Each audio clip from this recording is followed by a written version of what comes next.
Ba-da-ba, ba-da-ba, ba-da-ba, ba-da-ba, ba-da-ba.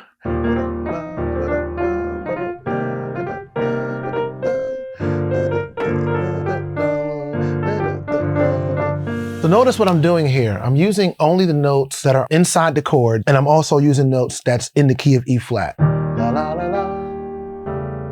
La la la la. Da, da, da, da. Da, da, da, da. So the idea there was the pentatonic and then stopping on the melody note of the E chord. Adding the passing chord can influence the solo in so many different ways. When you add a chord in the middle of it, you can then solo over that chord to go into the next chord. Oh, it kind of jumps out a little bit, being able to add that one G minor to the F. Okay, so this time I'm going to show you how we use this first rhythmic motif to establish the rest of the solo.